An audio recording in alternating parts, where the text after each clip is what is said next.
दशम दिन भाग 2 घृष्णेश्वर महादेव ज्योतिर्लिंग। महाराष्ट्र में औरंगाबाद के नज़दीक दौलताबाद से 11 किलोमीटर दूर वेरूल गांव में घृष्णेश्वर महादेव मंदिर स्थित है। यह 12 ज्योतिर्लिंगों में से एक है। कुछ लोग इसे घुश्मेश्वर के नाम से भी पुकारते हैं। इस मंदिर का निर्माण देवी अहल्याबाई होलकर ने करवाया था। शहर से दूर स्थित यह मंदिर सादगी से परिपूर्ण है। 12 ज्योतिर्लिंगों में यह अंतिम ज्योतिर्लिंग है। इसे घुश्मेश्वर, घृष्णेश्वर, घृष्णेश्वर महादेव भी कहा जाता है।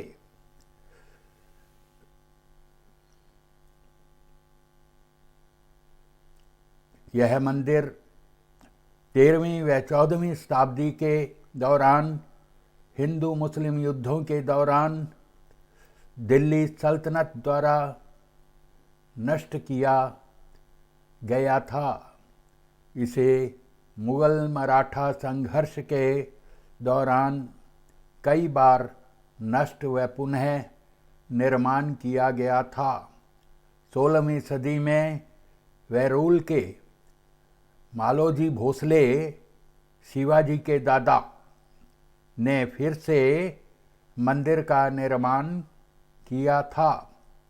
वर्तमान मंदिर का पुनः निर्माण मुगल साम्राज्य के पतन के बाद इंदौर की हिंदू रानी अहल्याबाई होलकर के प्रायोजन के तहत 18वीं शताब्दी में किया गया था।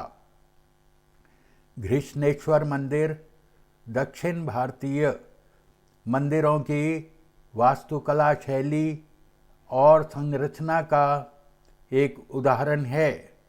मंदिर का निर्माण लाल पत्थरों से किया गया था तथा एक 5 स्तरीय शकरारा से बना है। यह मंदिर भारत में सबसे छोटा ज्योतिर्लिंग मंदिर है। एक कोर्ट हाल में 24 स्तंभों पर बनाया गया है। इस ज्योतिर्लिंग के विषय में पुराणों में यह कथा वर्णित है। दक्षिण देश में देवगिरी पर्वत के निकट सुधर्मा नामक एक अत्यंत तेजस्वी तपोनिष्ठ ब्राह्मण रहता था। उसकी पत्नी का नाम सुदेहा था। दोनों परस्पर बहुत प्रेम था। किसी प्रकार का कोई कष्ट उन्हें नहीं था, लेकिन उन्हें कोई संतान नहीं थी। ज्योतिष गणना से पता चला कि सुदेहा के गर्भ में संतानोत्पत्ति हो ही नहीं सकती। सुदेहा संतान की बहुत ही इच्छुक थी। उसने सुधर्मा से अपनी छोटी बहन से दूसरा विवाह करने का आग्रह किया। पहले तो सुधर्मा को यह बात नहीं जंची, लेकिन अंत में उन्हें पत्नी की जिद के आगे झुकना ही पड़ा। वे उसका आग्रह टाल नहीं पाए। वे अपनी पत्नी की छोटी बहन घुश्मा को ब्याह कर घर ले आए। घुश्मा अत्यंत विनीत और सदाचारी स्त्री थी। वह भगवान शिव की अनन्य भगत थी। प्रतिदिन 101 पार्थिव शिवलिंग बनाकर हृदय की सच्ची निष्ठा के साथ उनका पूजन करती थीं।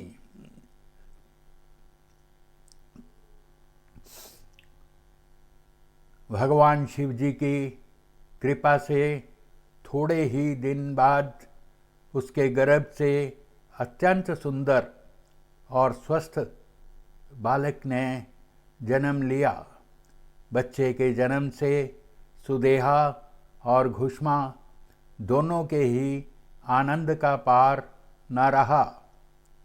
दोनों के दिन बड़े आराम से बीत रहे थे, लेकिन न जाने कैसे थोड़े ही दिनों बाद सुदेहा के मन में एक कुविचार ने जन्म ले लिया। वह सोचने लगी, मेरा तो इस घर में कुछ है नहीं, सब कुछ घुष्मा का है। पति पर भी उसने अधिकार जमा लिया, संतान भी उसी की है। धीरे धीरे उसके मन का कुविचार रूपी अंकुर एक विशाल वृक्ष का रूप ले चुका था।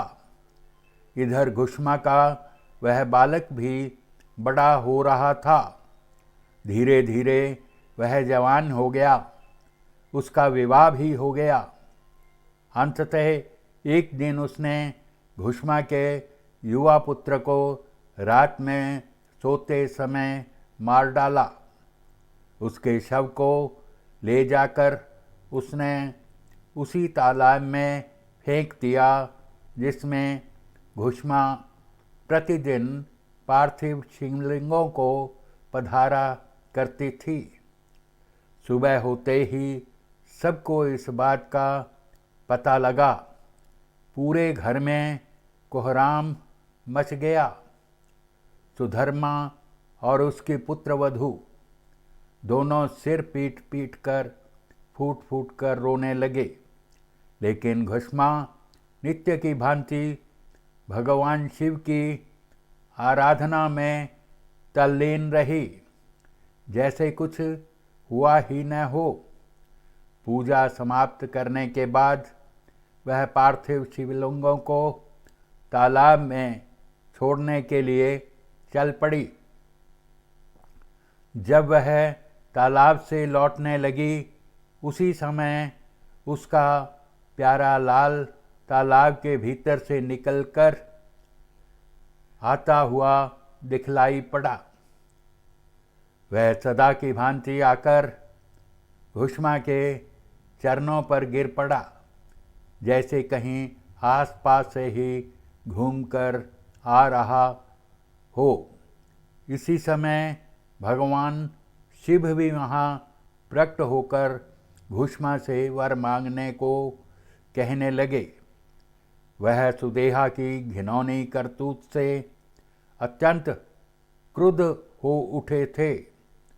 अपने त्रिशूल द्वारा उसका गला काटने को उद्यत दिखलाई दे रहे थे। घुष्मा ने हाथ जोड़कर भगवान शिव से कहा, प्रभो, यदि आप मुझ पर प्रसन्न हैं तो मेरी उस अभागिन बहन को क्षमा कर दें।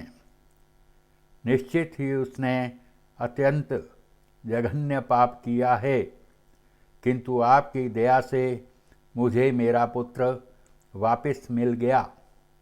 अब आप उसे क्षमा करें।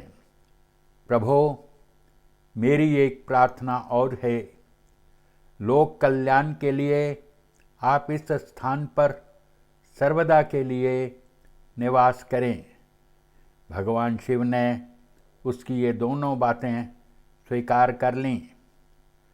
ज्योतिर्लिंग के रूप में प्रकट होकर वह वहीं निवास करने लगे।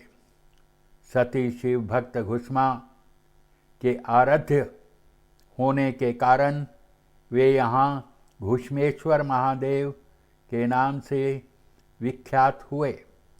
घुष्मेश्वर ज्योतिर्लिंग की महिमा पुराणों में बहुत विस्तार से वर्णित की गई है। इनका दर्शन लोक परलोक दोनों के लिए अमोघ फलदायी है। 10वें दिन भाग 2 समाप्त।